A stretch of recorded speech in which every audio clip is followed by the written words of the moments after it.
You're on the pulse. It's news, but it's this close to entertainment. Patrick Christie's tonight, 9 till 11 p.m, only on GB News, the People's Channel, Britain's news channel.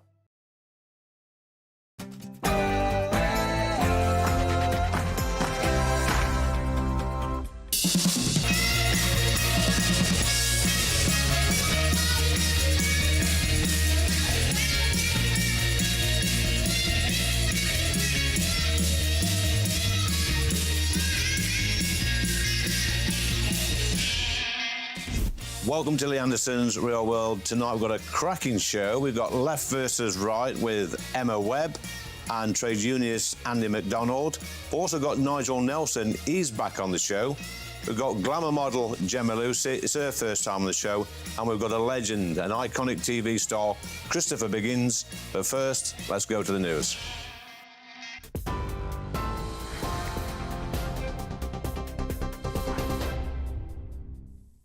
Good evening, I'm Sophia Wensler in the GB newsroom. Former Prime Minister Liz Truss has accused Labour of preventing a debate on her bill which seeks to ban transgender women from female-only spaces and prevent them from competing in women's sports. It was due to be discussed in the Commons today, but MPs appeared to waste time to delay her debate. She told GB News she was frustrated by the opposition party's stalling tactics. My bill has been stopped today from being debated by the Labour Party, and I'm absolutely furious about that. They don't even want to talk about the importance of recognising biological sex. They don't want to talk about how we stop children being able to access puberty blockers that would actually stop their development. So they have spent today filibustering my bill and stopping it being talked about, even though over the last few weeks I've had a huge amount of public support from concerned parents, concerned teachers, from young people themselves who want these bills measures put into law. James Heappey has announced he won't stand as an MP at the next general election, saying he wants to prioritise his family and pursue a different career. He's also expected to resign as Armed Forces Minister by the end of this month. More than 60 Tory MPs have now announced they're leaving the Commons. Labour has accused the Prime Minister of being too chicken to call an election.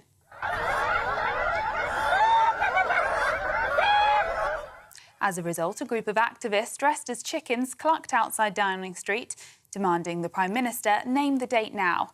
Labour added Rishi Sunak needs to stop squatting in number 10. In other news, police say they've contacted the families of 35 people whose remains were recovered as part of an investigation into a funeral parlour in Yorkshire. The bodies and a quantity of ashes were respectfully removed from legacy independent funeral directors in Hull after concerns were raised about the storage and management processes relating to the care of the deceased.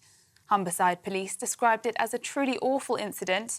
2 people arrested on a number of offences have been released on bail as inquiries continue.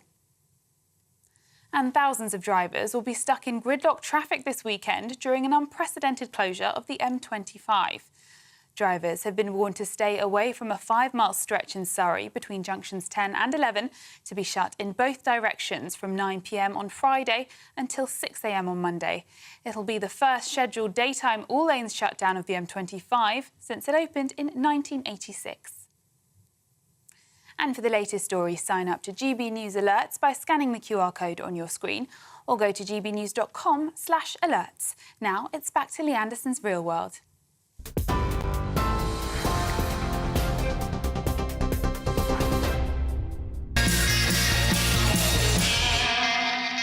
Welcome to Lee Anderson's Real World, and tonight I'm joined by the senior political commentator for GB News, that's Nigel Nelson. He's our left in the corner. And the very lovely Emma Webb, political journalist, broadcaster, jack of all trades, or Jill of all trades, can say jack of all trades. But straight to it, there's been some happenings this week, Nigel, over the past few weeks, actually, in Parliament. So obviously, you know, I've joined the Reform Party. Some people say I'm a reformed character, not sure about that. And we saw George Galloway enter Parliament a couple of weeks back. And things are changing politically. The landscape's changing slightly. We've got a general election this year. Is this the end of two-party politics? No, I mean, while the first past the post system still exists, two-party politics will carry on. So I think that if you look at the two surprises over the last few weeks, George Galloway winning in Rochdale, you defecting to Reform. I think that your defection is significant because you've got the first Reform MP in Parliament. If the polls keep going the way that they are and you can get 20% of the vote, you're looking at elected MPs for Reform for the first time. George Galloway, on the other hand, not so significant. His fourth time in Parliament. He's always promised to break the mould, never quite achieved it. And the idea that he's got 300 candidates out there for the general election, I don't really believe it, especially as they have to fund themselves. They'll soon realise the expense of that goes further than just losing their 500 deposit. You say, I want to come to Emma now, because Nigel says it's not significant that George Galloway is, but I think it's very significant that he can polarise all sections of society and get them all out to vote and not really talk about the rest of his constituency. It was just one group of people that got out to vote that got him elected. It's massively significant. I think it's the beginning of sectarian politics rather than the end of the two-party system. The fact that he focused on the Muslim vote, rallied the Muslim vote. Postal voting is a whole other aspect of that hasn't received enough attention at all. And, you know, there are other candidates that are planning to stand in other areas. And if he were to support those candidates, and they are, like he said it himself, he thinks that the next election is going to be about Muslims. He is driving a sectarian wedge into British politics. And it's enormously significant because we've seen this on our streets weekend after weekend after weekend with so many people who have been mobilised against Israel's actions in Gaza. We've seen London become a no-go zone for Jewish people. Yep. So I think it's enormously significant. I don't think it's the end of the two-party system, but I think what we're seeing across both parties, and your defection is a sign of this, is that the rot is so deeply set in both parties. And the only reason why we focus so much on the Conservative Party is because Labour hasn't been in government for so long. And as soon as they are in government, that rot will become very apparent. So, Nigel, sectarianism in British politics, I think Emma's got a fair point there, and a rot in both main parties. Do you agree? There's certainly a rot in the Conservative Party, as we've seen.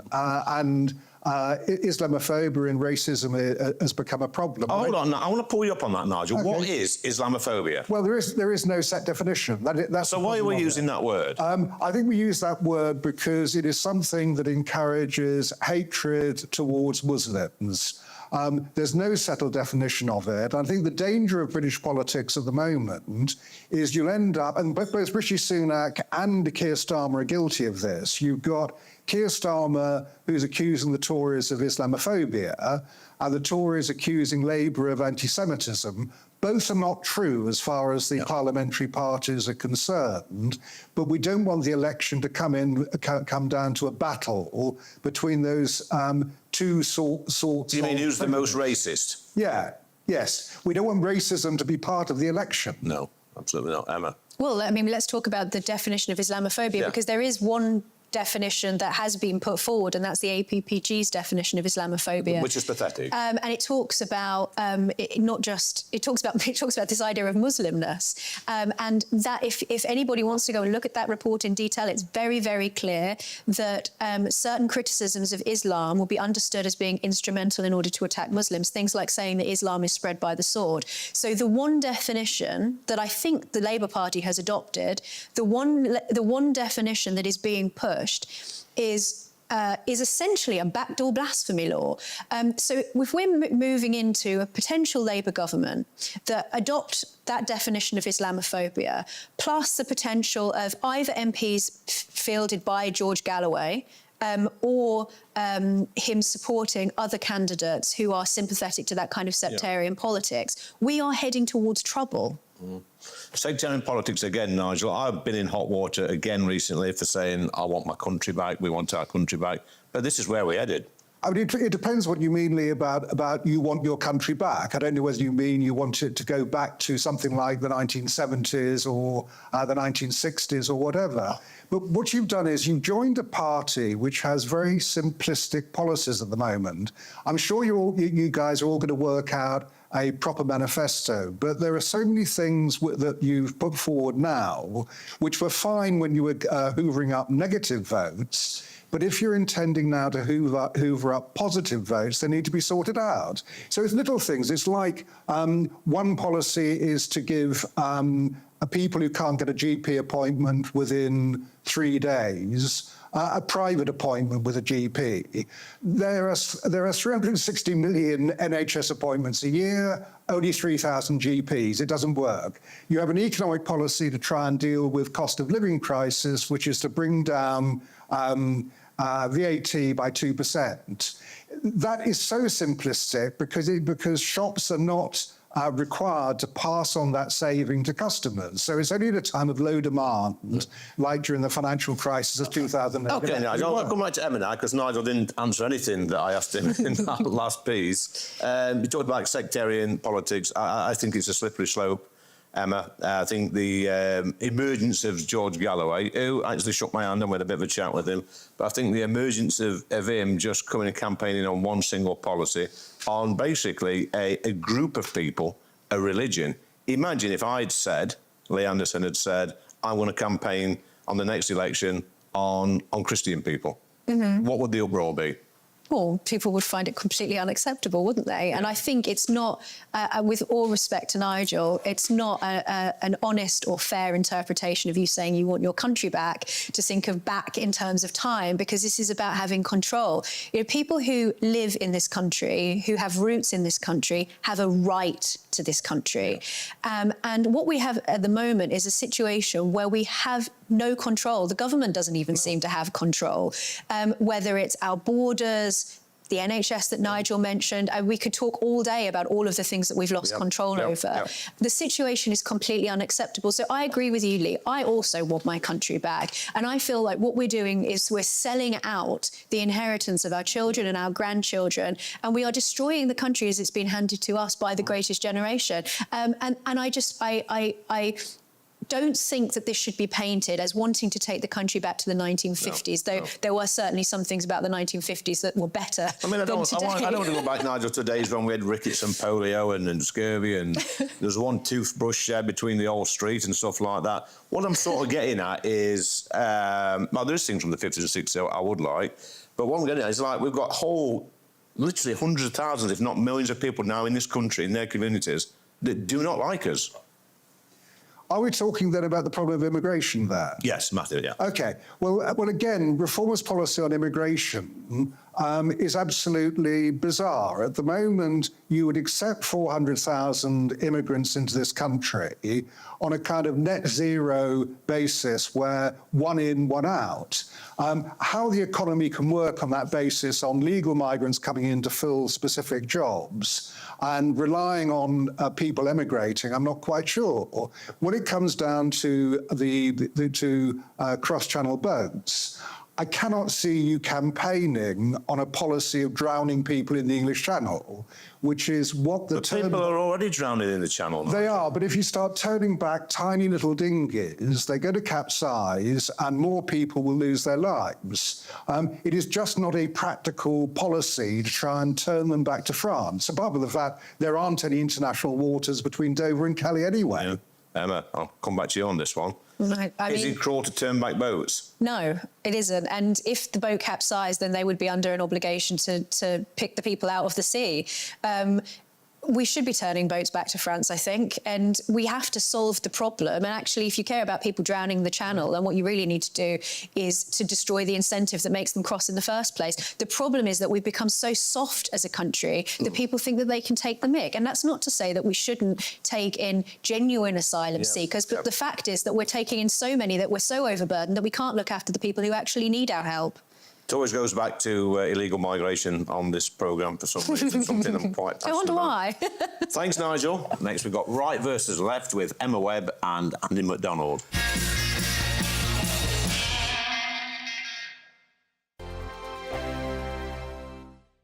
Headliners. Tomorrow's papers tonight. Every night from 11 p.m.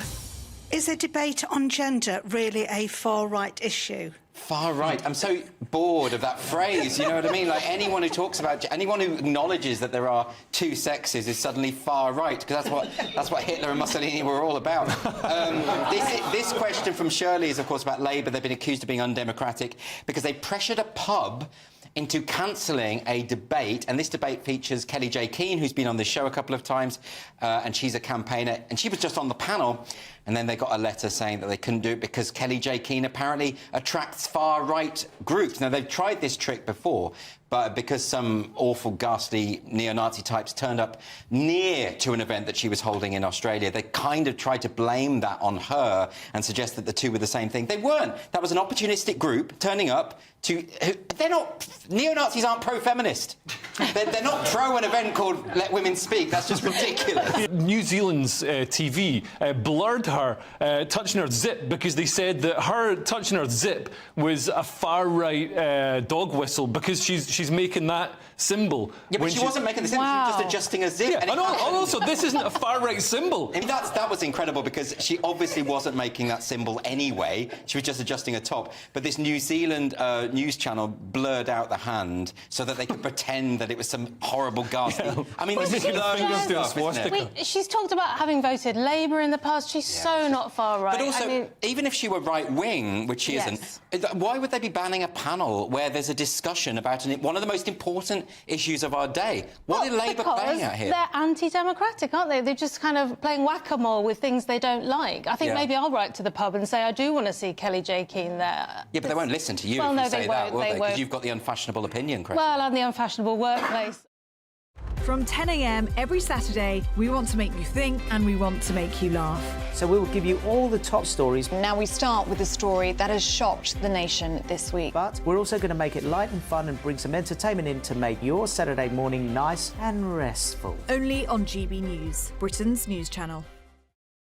Every Sunday from 11, join Michael Portillo. There'll be topical discussion, looking at the week before and the week to come. So kick back and relax at 11 a.m. on Sundays on GB News with me, Michael Portillo. GB News, the People's Channel, Britain's news channel.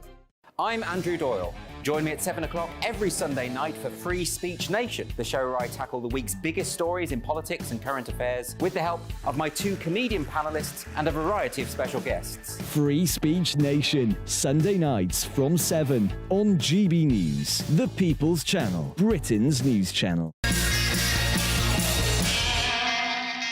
Welcome back to Lee Anderson's Real World. Time for right versus left. We've got the very gorgeous, the very lovely, the very beautiful Andy McDonald and the legendary That Emma old Webb. chestnut. That old chestnut.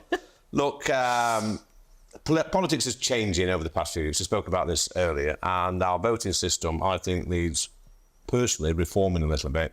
We saw all sorts of accusations with the Rochdale by-election with postal votes. Andy, is it time to scrap postal votes? I don't think scrapping postal votes, but I'd say reforming the way that they're distributed and the people who are allowed to vote by post. You know, I think the restrictions that have been put in by the Conservative government on voter ID should be applied to postal voting more than anything, because that's where the actual cases of fraud happen. With the voter ID, do you agree with turning up with a photo at the polling station? I agree with it in principle, but I think the way that it's been done is it's been left to the returning officers.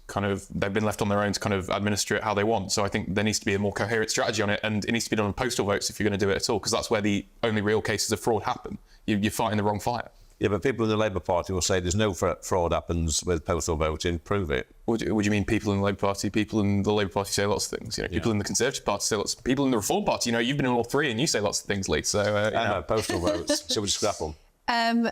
Not entirely, because I think older people who are not able to physically get to a polling station should be able to vote by post. I agree with you that I also agree with voter ID, and I think that you should have to prove who you are when you're voting. I think that there should be serious restrictions around the way that postal voting is used, because it's an obvious vulnerable point for the democratic system to be abused. It's obviously vulnerable to that because you could have a situation where the head of a household votes on behalf of their entire household, where people are pressured into voting in certain ways. You could have a situation in which the people who are voting are not really the people who are voting, or the people who are having votes cast on their behalf don't even necessarily speak English. So it's obviously vulnerable to abuse in that way. I think it's surprising that the Electoral Commission didn't seem particularly interested in looking into what happened in Rochdale. I imagine that system has been abused many times before, but particularly as we see this increase in sectarian politics, and particularly certain cultures that are very patriarchal in the very real sense of having one head of the household and possibly having people in that household who don't speak English, who do have a right to vote. We need to look very carefully about reforming the postal vote system to make sure that our democracies are being abused. So, Andy, we see the Rochdale by-election. People are still talking about it now. With the postal votes, people are suggesting that there's some shenanigans gone off there. I mean, these areas, like Rochdale, are traditional Labour heartlands, and we know in the inner cities, in places like Leicester and London and places like that, this is, you know, we've had our suspicions for a while that this sort of postal voting fraud, if you like, has happened over years. And Labour sort of turned a blind eye to it, says, no, it doesn't happen. Is it going to affect them now? I don't think it'll affect them any other way, you know, than it'd affect the Reform Party. Well, I'm thinking if George Galloway stands, you know, if he does stand candidate. If George Galloway stood against a proper Labour candidate, he wouldn't have won. You know, if he stood against the late Tony Lloyd in Rochdale, he would have lost. Yeah. Let's be honest, George, it's one-term George. You know, he goes in when there's a big fuss, when there's a gap, and sometimes he wins. You know, he won this one because there wasn't a real Labour candidate. You know, the Labour candidate came fourth, you know, like there wasn't real opposition. So I don't think it will. You know, George Galloway's a one-off. You know, forget his 300 other candidates that he's going to stand. He says a real Labour candidate. What if somebody like Angela Rayner stood against George in Rochdale? Who would win? No, George Galloway, because he was mobilising the Muslim vote in response to a very particular contentious issue, Israel and Palestine. He was very clear that that's what he was doing, that he was campaigning on that one issue, because the Labour Party are now vulnerable to candidates like that because of the position that they take on what's happening between Israel and Gaza. OK. So, look, we're going to go to the yes-no quiz now. And you know the rules, Emma. It's a simple yes or no. Andy, you've done this a few times, haven't you? Yes. I think you got 5 out of 5 last time, didn't you? I did. Wrong answer. I wanted you. Right, we're going to start with you first, Emma. Frank Esler's comments about Diane Abbott, were they racist? Yes. Andy? Yes. Andy, should the Prime Minister return Hessler's donations? No. Well. No. No controversy there. Emma, should Boris Johnson make a political comeback? Yeah. No. And Andy, last question. Should trans women be banned from female sports? No. No is a wrong answer. That's a wrong answer. Yes. I'm sorry, Andy. You're doing so well. You got 4. There's hesitation. Emma, you got 5 out of 5. Well done. Common sense there. Do you want to go back on one, Andy? Yeah, I think I'll go back on the Boris Johnson political comeback. You know, it's been someone wrote, I think it was in the Times a couple of days ago. Oh, you read the Times these days? I do paper reviews on GB News, which you can watch on Monday nights. You know, and I did read it, in fact, and said he was going to go out campaigning with Rishi, and it was going to be that winning duo all over again. Who said that? Stephen Swinford, I think it was. He was the author. I thought it was rubbish. We don't need another older Tony and Oxford classicist coming out and talking down to people in the Midlands. What, and winning like 80-seat majorities or stuff 80-seat majority. Well, I mean, if only he'd done something with that majority, a government that you were. But he sort of lost the argument there, I think, Emma. He's talked about Etonian campaigning in working class areas. Well, you were talking about the posh boys in working class areas. Wrong last time, you were talking about the posh boys in working class areas when you went to your third party in 6 years. You know, you were talking about working class. Boris is charismatic. Like I do think that we have a problem, and we saw this with the bringing back of David Cameron. We see this in the constant remaking of old films, and we saw last night that they're actually going to make a Titanic 2. They're going to build another version of the Titanic, and I think Boris coming back could be a little bit like that. But you know, our politics needs a little bit of something injected into it, and I don't think that there's anything obvious that should preclude Boris from coming back, particularly given that his premiership was during COVID. He didn't really get much of a chance to. No, he didn't get a fair do crack what at we the all whip. hoped he would do. He didn't get a fair crack at the whip. But politics these and days. being very generous. Politics these days, Andy, is almost like a soap opera. I know friends and family now who don't watch Corrie or Emmerdale. They're watching, stations like PMQs and GB News and other stations. Because the politics is live now in people's living rooms. They're actually living and breathing it each day. Is that been a good thing, do you think? I think it's definitely got pros and cons. Ever since kind of the Brexit vote, where there was a mass mobilisation of just normal people about something they cared about, since that 2016 vote, it's a lot of people have had a lot to say, and it's not a bad thing, but sometimes people do take it. But it can be bad for your mental health, can't it? Politics. Oh yeah. I mean, I used to scream at the TV before I got into politics. Well, I think a lot of people feel very disappointed, and it's frustrating because nothing seems to change. And if you're in it for a long time, or you're paying very, very sort of solid attention to it for a long time, you do sort of want to smash your face. Yeah, you want to pay attention, don't you? Unfortunately, Andy, you weren't paying attention during the yes/no quiz. You got a miserable paltry 4. It's simple. It's simple stuff, my friend. Andy, pathetic score, 4 out of 5. You need to go to the Stephen Pound School of yes/no quizzing. Emma, brilliant. 5 out of 5 again. Superb. She's the winner. Thanks, Emma. Look, coming up next, we're going back in the day with TV legend Christopher Biggins. He's in the building.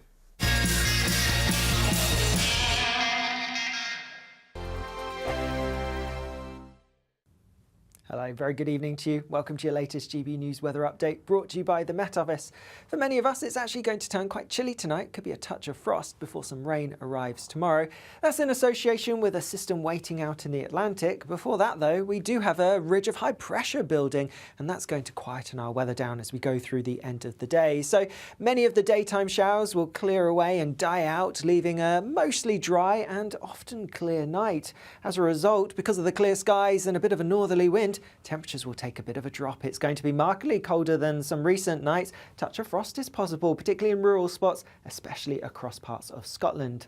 As we go through tomorrow itself, then watch out for a few pockets of mist and fog first thing. Once these clear, lots of fine sunny weather across northern and eastern parts, but towards the south and west here we are going to see clouds spilling its way in, but this won't really reach northern and eastern parts until later in the afternoon. Some wet weather around, could be heavy at times, particularly across Northern Ireland, but after a chilly start, temperatures rising, so most places likely to get into double figures. Any wet weather clears through as we go through early on Sunday, so a bit of a wet start across some southeastern parts perhaps, but thereafter Sunday actually looks largely dry. A scattering of showers for sure, and also some outbreaks of more persistent rain across parts of Scotland and Northern Ireland, but most of us will see some sunny breaks. Monday doesn't look too wet, but further rain is on the cards for Tuesday. I'll see you again soon. Bye-bye. I'm Christopher Hope. And I'm Gloria Di Piero, bringing you PMQ's live here on GB News. Whenever Parliament is in session on a Wednesday at midday, we'll bring you live coverage of Prime Minister's questions. We'll be asking our viewers and listeners to submit the questions that they would like to put to the Prime Minister, and we'll put that to our panel of top politicians in our Westminster studio. That's PMQ's live here on GB News, Britain's election channel. Big news, big debates, big opinion. Patrick Christie's Tonight is the week's biggest show. Every weekday, 9 to 11 p.m, we've got the inside track on the day's top stories. There'll be sharp takes you won't get anywhere else. We will set the news agenda, not just follow it, and I want to bring you along for the ride. Whatever it is, we'll have our finger on the pulse. It's news, but it's this close to entertainment. Patrick Christie's Tonight, 9 to 11 p.m, only on GB News, the People's Channel, Britain's news channel. Join me, Camilla Tominey, every Sunday at 9:30 when I'll be interviewing the key players in British politics and taking them to task. This report basically says that he's not fit to stand trial. With an upcoming election looming over Westminster, now is the time for clear, honest answers. I agree. And that's precisely what I'll get. Is he indecisive? Incompetent? That's the Camilla Tominey Show at 9:30 every Sunday on GB News, the People's Channel, Britain's election channel. 2024, a battleground year. The year the nation decides. As the parties gear up their campaigns for the next general election. Who will be left standing when the British people make one of the biggest decisions of their lives? Who will rise? And who will fall? Let's find out together. For every moment, the highs, the lows, the twists and turns. We'll be with you for every step of this journey. In 2024, GB News is Britain's election channel. Time for Back in the Day with TV legend Christopher Biggins. Wow. Listen, I've been watching you on TV since I was that high. And one of my favourite programmes of all time, we've got a few from the 70s, is programmes like Rising Damp, Dad's Army. But the one I keep watching on a rerun, I'm not sure what channel it's on, is Porridge. And you were in that, weren't you? I was. It was a fantastic series to be involved in. When Sid Lotterby, who produced and directed it, asked me to do it, I was thrilled. Not only was I thrilled, because, of course, it was work. But the thrilling thing was Ronnie Barker, who was just the best. I mean, he was the most extraordinary man.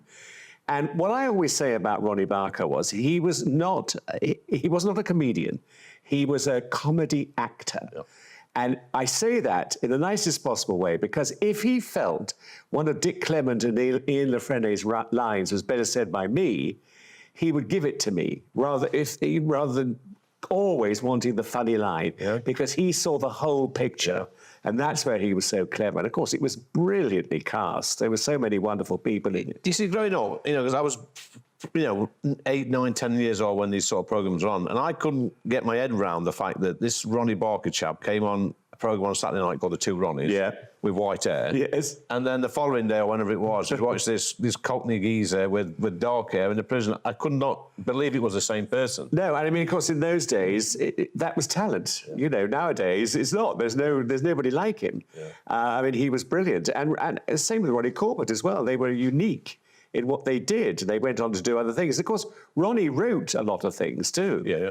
I mean, he wrote a lot of sketches under a different name. He was brilliantly clever. So and Richard Beckinsale, of course. Richard Beckinsale from my neck of the woods. So sad when he died. Oh, it was tragic. I mean, absolutely tragic. I mean, I was told by The Sun, they rang me. I was doing some filming in Northumberland, and they came up and talked to me about it. And I was absolutely shattered because he out of everybody I was working with that particular time, would undoubtedly have been the biggest star all over the world because he was just breaking into that. And of course, I think it was an enlarged heart he had, and just left. So actually, he left 2 little girls as well. I know. Well, who've done terribly well. Yeah, they have in the acting profession. And the wife was just wonderful. So, what was it, Christopher, that made you want to go into acting? Was you messing around at school? I was brought up in Salisbury, but I was born in Oldham, and my mother hated Oldham, so we came down after 3 weeks after I was born to Salisbury. And my great auntie Vi, who was a terrible snob, insisted that I have elocution lessons because she didn't like the fact that everybody talked like that down in Salisbury. So, she didn't like the accent. So I had elocution lessons, and the Mrs. Christian, who taught me my elocution lessons, was interested in the theatre, and she could see something in me, and so she encouraged me. So I did lots of things at school. And then when I left school at 16 and a half, I was lucky enough to have in Salisbury a wonderful theatre, a repertory theatre. And I went and I said, can I have a job when I was sick, going to leave school, and I wanted to go into theatre. And he said, you can come, Reggie Salberg, who ran the theatre, said, you can come for 2 weeks.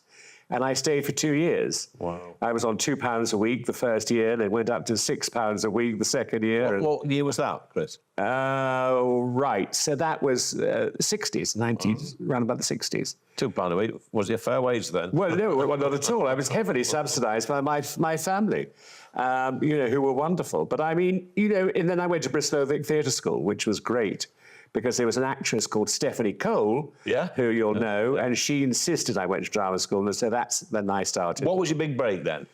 Well, I suppose, in a way, it had to be. I did a lot of televisions before Porridge, but Porridge was certainly and of course I was called lukewarm. And I remember vividly, I had a convertible car and I was at the traffic lights and a lorry driver looked down at me and said, "Oh, hello, lukewarm." So I thought, well, now I've made a mark as a character. Because there was that sort of humour in the 70s, weren't there? That sort of, these camp men. I remember one of my comedy heroes was Larry Grayson. Oh, yeah. I thought he was absolutely hilarious. Camping it up. And Danny Rue, Dick Emery. Yeah. I sometimes watch a few of his clips on YouTube. But I don't suppose you could get away with that sort of humour now, could you? Well, I don't think you could. I mean, I remember I played in Doctor at Sea, an outrageous queen, and I befriended the hair, and I played it very, very campy, and I got a lot of stick then in the 70s. So then when I was asked to do Lukewarm, the Iron Uff, as they called him, the Puff, I decided not to go down that road and to play it. And of course, it worked brilliantly because there's a wonderful scene where Ronnie Barker writes letters to all the wives, begging them to come to the prison to see them. And so all the wives come, and they come on a bus, and they're reading, suddenly realise they've all got the same letter. And my boyfriend is there too, and he realises, and of course it was the biggest laugh ever when people realised. So when you get this sort of fame and fortune that you've got, Christopher, you're going to get involved in some good causes, aren't you? Charities. It is. It's good to be involved. Is there anything you're involved in at the moment? Well, there's a wonderful story which I can't really get over. I mean, there's a boy who is badly physically and mentally handicapped. And he has, the only way he can communicate is by a computer. So what they want to do is, he's now, I think, 20, I think. They want to give him a computerized thing where his voice comes through. Yeah. And they asked him what voice would he like, and he said, "I'd like Christopher Biggins's voice." Really? So I'm going to go and record everything that you have to do, so that when he presses a button, or rather types something out and then presses a button for people to hear, you'll get my voice. And I'm really, really touched by this. That's a big honour, isn't it? It is a big honour, and I'm thrilled to bits. And it is good when you're in a position to be able to do things like that, and help raise money. I mean, I suppose over the years, I'm quite old now. I've been in the business over 60 years. Yeah. And, it's wonderful to be able to raise millions and millions and millions, which, I have done. So acting heroes, thinking back in the day, who would it be? Well, we were taught at drama school, Bristol Vic School, we were taught the classics. And I suppose I always looked up to Laurence Olivier. I mean, Laurence Olivier and Robert Stevens too. I remember going to see him play Atahualpa at the Old Vic, and it was the most fantastic performance. And also people like Maggie Smith, I absolutely adore. I'm with Miss Jean Brodie. Yeah, absolutely. But also she did some wonderful theatre and has done theatre. Yeah. And it's Judi Dench I worked with years and years ago, Donald Sinden. Yeah, I remember him. Who was just a wonderful actor. We did a play called London Assurance in the West End. And, those actors, funny enough, I went to the theatre this week to go and see Dear Octopus at the National Theatre, and who should be there but Derek Jacobi. Mm-hmm. And of course I had Claudius with Derek. He played Claudius. I remember that. Yeah, it was quite rude back in the day, wasn't it? Very rude. Yeah. I mean, in fact, my parents wouldn't let me watch it. No, well, it was quite something in those days. I mean, I played Nero, which I was convinced that I was Nero at one particular point. I've just come back as Christopher Biggins. And I would like to be Nero again, because his life was just amazing. He'd have about 200 servants, and that's what I'd like in life. Wow, listen. Now... Well, I'll leave it there, Christopher. I could chat to you all day. Been in programmes like Porridge, back in the day. Still watching now, so I want to make sure I've got it on the old record button now and say I met him. Good, but let me tell you something. That's very nice you watched it, great, but we get no money from it. I mean, if we were in America, we'd all be millionaires. But now we get crumbs. Yeah. Christopher, nice to meet you. Nice to see you. Do not go away, because coming up next we've got Gary the Cabby. So I'm back in the cab with Gary the Cabby. Great to be back with you, Gary. Not seen you for a few weeks, but I've had a few businesses, Gary, in London and residents contact me about how businesses are being affected by these almost weekly marches in London. They've got people failing to turn up to appointments. We've got shops not taking the revenue that they normally take. It's becoming a bit of a nuisance, isn't it? Oh, well, totally. Like, it really is. It's just every Saturday or Sunday now, the whole of the West End, Mayfair, Park Lane is totally blocked off. You can't get anyone to any restaurants. It must be killing the businesses terribly. It's bad enough for us. It must be awful for them. But some of these businesses, Gary, they're also scared to speak out as well because of fear of, you know, repercussions. You know, we see the angry mobs on the streets of London. You know, Khan will argue that, you know, people got the right to protest, which they have. We know that. We live in a democracy. But when it starts affecting people's livelihoods and their businesses, then surely he needs to act. It is. Lee, unfortunately, this country now that I love dearly is becoming a country where you can't have an opinion and you can't speak your mind.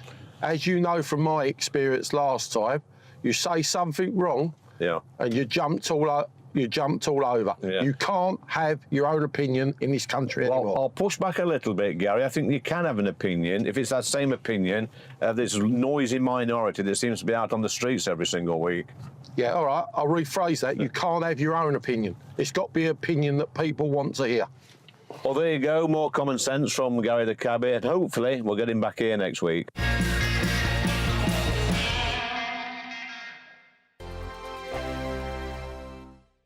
Dubes & Co. Weekdays from 6 p.m. Get this right, we all know by now, don't we, that so many NHS workers are abused by people that they're trying to help. We'll all agree that that is pretty damn disgraceful, but what do we do about it? Because now some London hospitals are looking at whether or not they should be able to ban people that do this for a year from those hospital facilities. Is that the way forward? Daniel, do you like this? No abuse, no excuse, that is the campaign? There's no other choice for most people. It's either the NHS or nothing. And if you're going to take that monopolistic power, then you need, I think, you have responsibilities towards people. You can't cut them off. So there are ways in which, of course, you can bring criminal charges against them. If they've committed a criminal offence, that's fine. They might even be locked up in jail. But what you can't do is cut off health services because you're the only supplier. Well, yes, I think you can cut it off and you should cut it off. London is very different from everywhere else, and it goes back to a conversation about immigration. The majority of nurses in London are either African or Filipino, and it harks back to their nature and their culture. When you're younger, your parents look after you. When you're older, you look after them. They don't go into homes. So there's a way that a threshold of tolerance they have that is above and beyond most people. So, because I found like when I was younger, most of the nurses were white. Now they work in hospitals in Ascot and Somerset. London is the war zone. I have seen horrific things happen to nurses, and they stay, they show up for work. There's a protection they are owed, beyond owed. And if you abuse something that's offered to you as a part of your citizenship, there should be a penalty for that. For the same reason, you're obliged to use it. There's no offer involved in the NHS. But there is an offer, because at the end of the day, like you figure out how to get money and go private. So just because you've created something that gives you no, it's easy. If it's that's easy, an impossible solution. They've created something that's kind and easy and beneficial to all, indeed. But it's a good thing for all. Do not abuse it. That simple. I'm Michelle Dewberry, and I'm not here to tell you what to think. I'd much rather hear what you have to say. So send in your opinions to gbviews@gbnews.com. Keep them clean, and you never know, I might read them out. With my panel here on Dubes & Co, we debate, we get stuck into the issues of the day on a show where all views are welcome, especially yours. GB News, the People's Channel, Britain's news channel.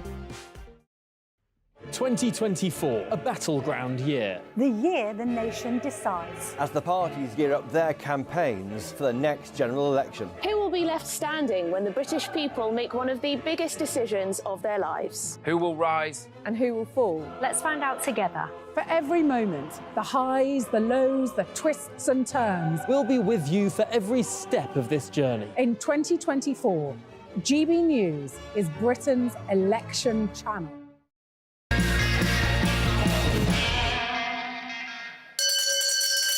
That's Last Orders at the Bar, and I'm joined with the very lovely, very beautiful Gemma Lucy, glamour model, Ex on the Beach, Celebrity Big Brother, But you're privately educated, went to boarding school. Yes, I did. How did that pan out? Well, looking back, I wish I didn't get into loads of trouble because it was kind of fun, but at the time, I just What do you mean trouble? What sort of trouble was you getting into? I was just a bit erratic. I wasn't going to school properly. I wasn't going to my classes. I was escaping from the school. Yeah. Things like that. A bit of smoking, cigarettes. Okay, obviously. Yeah. And then became, fast forward a few years, became a reality TV star. Yeah, glamour model, reality TV star. I made an appearance on X on the Beach a couple of times, and then Celebrity What's that Big all Brother. about, X on the Beach? Well, you just go to the beach and your ex comes out of the water and just ruins your life for a few Really? weeks. Yeah. And how did it ruin your life? Because my ex at the time, there was still a bit of drama, still a bit of unspoken stuff that went on. Unfinished business. Yeah, a bit of friction. a little bit of friction, yeah. And then obviously they put your ex with new people in front of you, and if you still have feelings, which I did at the time. Okay. Yeah. So you've been quite successful. You go up to in the bank. You do a bit of glamour modelling. OnlyFans. Yeah, I've been doing a bit of OnlyFans. Does that make you a few bob? It's made me a lot of money, yeah. I'm kind of trying to change that at the minute. It's not going to be a quick process, but I've started trading as well, so I'm just got my What do fingers you mean in. trading? What are you trading in? Forex, currency, gold. Really? Things like that. Yeah, I'm learning though. I'm learning. Is there money to be made? Yeah, there's lots of money to be made. There's money. Like you have to know what you're doing and learn and expect loss as well. Yeah. But yeah. Single parent? Single parent. How does that pan out then with your career and everything? Fine. My daughter is my world. If anything, she changed my whole life because I was on a bit of a wild path before. And yeah, I love being a mum. So I guess there's maybe some young girls looking at people like you, see you as a bit of a role model, seeing this, this glamorous young lady's made all this money. Yeah. But there's some dangers out there, surely. Any red flags? Any warnings for young girls? What you mean in like the glamour industry? Yeah. I feel like there's going to be red flags in any industry. So the worst thing I would say is like people can take advantage of you when you're young. I had a photographer once take advantage of me, not in a way like that, but just I didn't know what was going on and I just did things I didn't want to do. So yeah, there can be a bit of that going on. It's quite a male-dominated industry, and yeah. So school reunions, do you go to them? No. Do you keep in touch with the old school friends? I've got a couple of friends from my first boarding school, actually. But apart from that, after that one, I got kicked out of quite a few schools, so I wasn't there long enough. Out? Yeah, I got expelled from 5 schools. 5 schools? The So same one like- twice. You're like a public nuisance, aren't you? Then? You're getting Pretty kicked out of much, school, yeah. I just didn't like going to class. I didn't like listening to the So what did teacher. your parents say? You're spending all this money, all this wads of cash on private education. They're in Singapore. I'm 13 hours away. Yeah. And, you know, they just didn't really have much control over me because they're so far away. And obviously the time difference, 8 hours, Yeah. like I'm not... So you finished school at 16 or 18? I went to college till I was about 20. Okay. So I was in and out of education from 16. And what sort of drove you into going to reality TV? Did you just like go online and apply, or? Well, for X on the Beach, I got casted for. Somebody found me outside of a nightclub, actually. But before that, I was actually sent to Brat Camp, which is another show. But I didn't know I was going on it. So that was when I was 15, but it was on TV. Okay. Where I got sent to America to this behavioural camp. So it kind of started from then, even though I didn't know that it was starting then. So I was already... Do you mind me asking how old you are now? I'm 30... What do you reckon? Something. Yeah, that's it. And where do you see yourself in 10 years' time? In 10 years' time, I would like to have a big property portfolio because I've got a small one at the minute. I'd like to be completely off OnlyFans, probably build my trading portfolio up and just be a bit more like, what's the word? Less what? OnlyFansy. Okay, yeah. No, well, it's a means to an end, isn't it? I suppose, you know, I've got nothing against ladies or men that do that, you know. Yeah. If you want to make a few quid, you've got off your backside and done something nice, haven't you? Well, exactly. And, you know, before I was a mum, I was a bit more sort of blasé about it. But now I'm just like, I don't really like the image, you know, if I'm picking my daughter up from school and as she gets older, will she get affected by it or bullied? Do you know what I mean? You need to have that honest conversation with her, don't you? Yeah. I suppose. I think it's becoming a lot more normal now. And in 10 years' time, a lot more people are going to be on it because nobody really likes to do the 9 to 5 stuck in an office all the time, especially if it's not going anywhere. Do you know what I mean? So... Yeah, so OnlyFans obviously makes you a few quid. There's a market for it. We know there's a market. And do you think I could make a few quid on there? 100%. I'll sign you up. Really? You can go under my referral. I'll teach you how to do it. I'll make a few quid there. Yeah. Look, you live in central London. You live near to Westminster, actually, don't you? You live near Westminster. Yeah, yeah. I work there on a weekly basis. Yeah. Any interest in politics at all? I am interested in it, but where I was in and out of school so much, I didn't really sort of fit into the curriculum where people learnt about it. I know I could have learnt about it as I got older, but I was messing around. But I do like it, but sometimes I just feel like I get passionate about things, and if I can't control it, it frustrates me, and so I just rather... So is your daughter at school now? Yes. How old is she? She's 4. She's 4. So if she starts messing around at school, like Mother did, what are you going to say to her? I'm going to have a different approach. I'm going to sort of... With me, when I messed around, I was just told off, naughty girl, go home, leave, whatever. Whereas with my daughter, if she's naughty, I'm going to sit her down and talk to her and try and understand why. And I don't think it's that bad if you're a bit naughty at school anyway. But No, you can always be a bit naughty. It's part of growing up. So I've got you here for a reason, Gemma. We're doing On the Pull. We do it every single week. We've got to pull a pint in 30 seconds, a perfect pint. And you've got a little bit of competition today. We've got Emma Webb.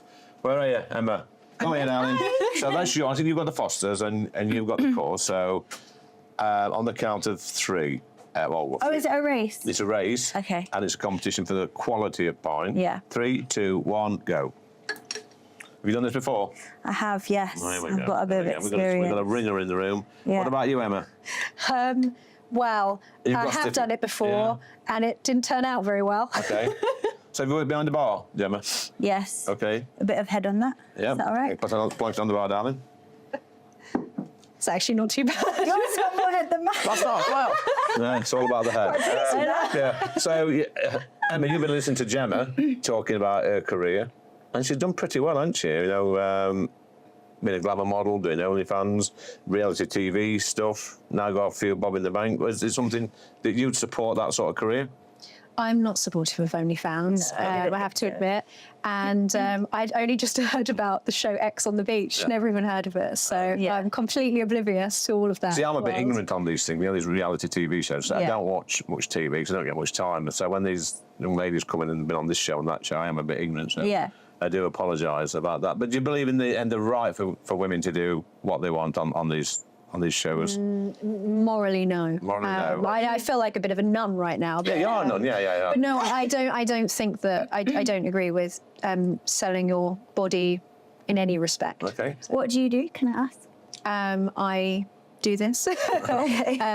All sorts of different things. Politics. Well, there's a lot of politics. We're trying to get Gemma interested in politics, but I'm a big believer. Distinctly not OnlyFans. Yeah, well... If I could click my fingers and make loads of money being a politician, I would, but I just didn't have the upbringing where I kind of felt like that was a way I could go. So I wish I could stand there and say what you're saying, but I can't. I'd definitely rather be poor than do OnlyFans. Well, I'm a big believer in each to their own. I ain't got a problem with the person. That's probably one area where we probably disagree with each other. I believe people should be able to do what they want with their own body, but that's just me. That's just me. Even transitioning, Lee? Look, I believe a man is a man and a woman is a woman. If a man wants to live as a woman, that's up to him. But for me, he's still a man. If he wants to be called a she, probably that's fair enough. But you know, at the end of the day, people should be allowed to live their own lives and get on with it. But I'm going to score the points now, and Gemma, I'm going to give you a 10.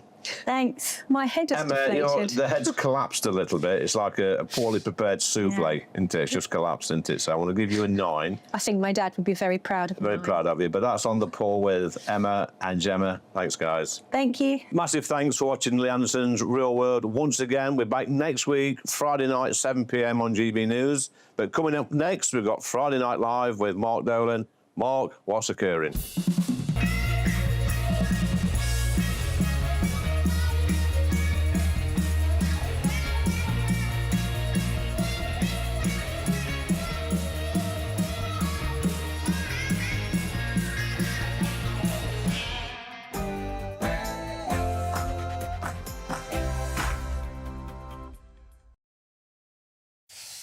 Oh, what a brilliant show from Lee. But listen, we've got a very busy show. It's Mark Dolan and Friday Night Live. Was this the week The Tories lost the general election. Also, has the Princess Kate photo row permanently damaged the royal family? Has it affected Catherine's reputation as well? What about this one? Should Diane Abbott be accepted back into the Labour Party?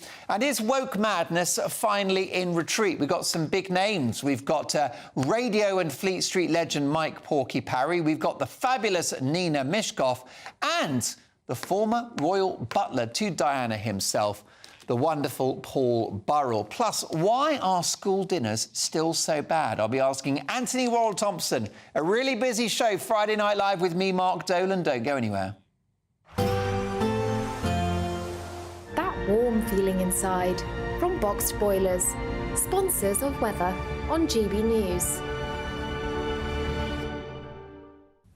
Hello, very good evening to you. Welcome to your latest GB News weather update, brought to you by the Met Office. For many of us, it's actually going to turn quite chilly tonight. Could be a touch of frost before some rain arrives tomorrow. That's in association with a system waiting out in the Atlantic. Before that, though, we do have a ridge of high pressure building, and that's going to quieten our weather down as we go through the end of the day. So many of the daytime showers will clear away and die out, leaving a mostly dry and often clear night. As a result, because of the clear skies and a bit of a northerly wind, temperatures will take a bit of a drop. It's going to be markedly colder than some recent nights. Touch of frost is possible, particularly in rural spots, especially across parts of Scotland. As we go through tomorrow itself, then watch out for a few pockets of mist and fog first thing. Once these clear, lots of fine sunny weather across northern and eastern parts, but towards the south and west here we are going to see clouds spilling its way in, but this won't really reach northern and eastern parts until later in the afternoon. Some wet weather around, could be heavy at times, particularly across Northern Ireland, but after a chilly start, temperatures rising, so most places likely to get into double figures.